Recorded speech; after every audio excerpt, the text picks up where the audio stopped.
Welcome back, Quiet Achievers. First up, a quick apology. I know it's been a couple of weeks since my last upload, and a few of you have reached out asking when the next video is coming out and if everything was all right. Everything's fine. It's just been a big couple of weeks. I've been wrapping up my flight instructor rating and finishing my design feature endorsement training. I've also been working really hard on a brand new online course, the Qantas Pilot Academy Accelerator Program. I've been busy building this thing over the last few months to help as many of you as I can who've reached out looking for help to better prepare yourselves for, the application and the interview process. It's going to build your confidence and get you prepared and basically give you the best shot from day one at getting into the academy if that's what you're trying to achieve. So yeah, the last couple of weeks has been pretty full on. I'm not going to lie, I just haven't had time to do anything else. It's also given me one of the best reminders of how we as pilots can overcome fear. Just a few weeks ago, during my own training, I had an actual in-flight gear issue. It was a real life scenario. It became a perfect real world example of how preparation turns fear into calm action. So just last week, I was doing my final design feature endorsement flight. It was actually my DFE flight exam. We just finished a long theory brief on the ground. We covered all the systems, every possible failure, every potential emergency scenario, and how we would best handle those situations if they did arise. We got to the aircraft, did our routine pre-flight and startup checks and briefs, and I added something new to my standard takeoff brief just to be clear and thorough, because in my mind, I'm teaching something that is still fairly unfamiliar to myself, and the best way to mitigate any risk is to have a clear plan of action on the ground before we get up in the sky and have to think about what to do next in the event something goes wrong. I think I said something along the lines of, if we have a gear issue in a critical phase of the flight, our steps will be to assess the immediate actions, switch globes, check the circuit breakers, and cycle gear. If this doesn't resolve the issue, we'll depart the circuit to the training area, climb to a safe altitude, assess fuel, traffic, and then we'll aviate, navigate, communicate, and then work on resolving the problem. I basically had primed myself with a solution while I was on the ground in a stress-free environment. Everything was great on takeoff. The aircraft climbed beautifully. We go through all of our items in the training area without any issue. Then we headed back and went through our descent checks and prepared to join the circuit. We did touch and go, and then it was time to assess my student on his circuit. But then on downwind, when he went to drop the gear, only 2 greens. The left main gear light stayed dark. In that instant, there's a natural surge of adrenaline. That old survival instinct kicked in. But because we'd already briefed the possibility of an issue, there was no real panic. We knew exactly what we had to do next. We followed the plan, completed the immediate checks, departed the circuit, climbed, created space for ourselves, checked our fuel, and ran the checklist calmly. We ended up using the emergency extension system, confirmed the gear visually, overflew the field, and eventually landed safely without any issues. It was a textbook situation, handled clearly and calmly, and it was also a great reminder that being prepared gives fear no room to grow. When you've already walked through a scenario in your mind, you don't freeze or panic, you just focus and act. What fear really is.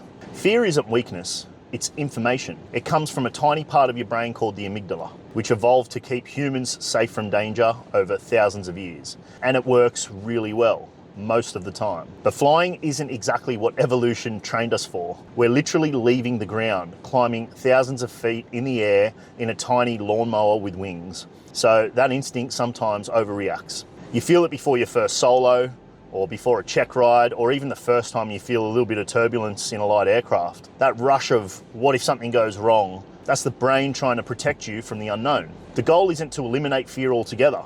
You're never going to eliminate it completely. The goal is to understand it so it stops controlling you. And over time, through consistency and experience, you'll become a self-aware pilot who remains in control, even in uncertain situations. Where fear grows. Fear thrives in 2 conditions: the unknown and lack of preparation. When we don't fully understand something, the brain fills in the blanks with the worst case scenarios, but positive experiences rewire that pattern. Each time you study thoroughly, brief properly, fly the lesson, and it goes well, your brain records a small win. Over time, you build a catalogue of positive outcomes, a mental database that says, I've seen this before, I can handle it. This is where true self-confidence is born. That's why chair flying, repetition, and thorough pre-flight briefings matter so much. They replace the unknown with familiarity, and familiarity quietens down the fear. I like to compare flying to surfing. Imagine two brand new surfers paddle out for the first time. One chooses a messy, windy day, gets smashed, spends 2 hours out there, starts to feel cold and notices the grey skies and just doesn't feel very confident. The other bloke waits for a calm, sunny day, catches a few gentle waves, enjoys it, sits on his board and feels great. He knows he's not an expert, but he's happy just being out there. Both of these surfers have spent the same amount of time learning the same thing from the same spot, but only one of these guys is going to continue surfing. Same skill level, totally different emotional outcome. In aviation, it's the same. You need to build small positive experiences first. Master your local circuit area before flying cross country. Practice circuits until they're automatic before adding in distractions like passengers and weather. Stack the small wins. That's how you transform fear into familiarity. Bravery versus fear. The only difference between a coward and a brave man is action. They both feel the fear exactly the same, but one takes action anyway. Each time you act despite your fear, you're teaching your brain that fear doesn't decide the outcome. You do. What true self-confidence is. People often mistake confidence for loudness, like being Maverick from Top Gun. Being a loud extrovert doesn't automatically mean you have true self-confidence.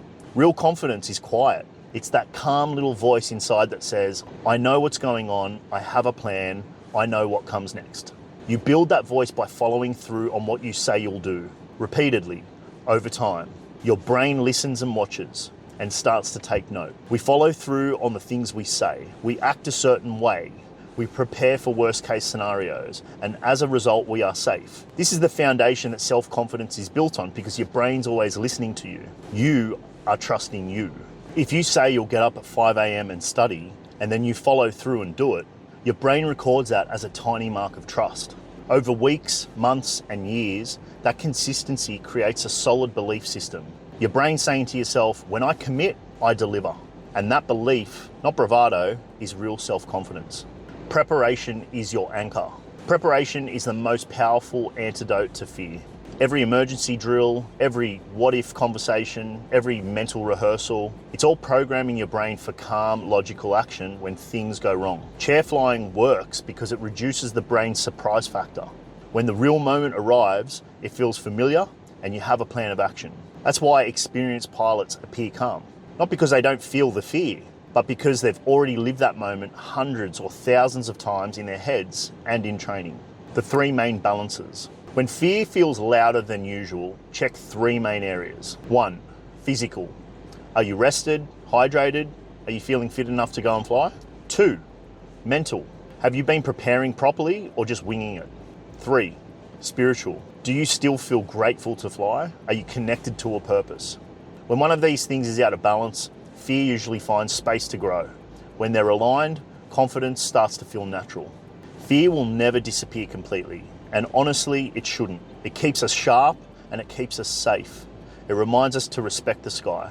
But if you do the work, prepare properly, build experience over time through consistency and training, and collect small wins along the way, fear becomes background noise instead of the main soundtrack. So the next time it shows up, take a breath and say to yourself, thanks for trying to protect me, but I've got it from here. Well, that's it from me, guys. Thanks so much for watching another episode. Fly safe, stay curious. Confidence isn't loud, it's consistency over time. If you love this episode, hit like, subscribe, maybe leave a comment, and share this with someone, maybe another pilot who might be struggling with self-confidence as well. Thanks again for watching, and remember, see it, believe it, achieve it. See you guys.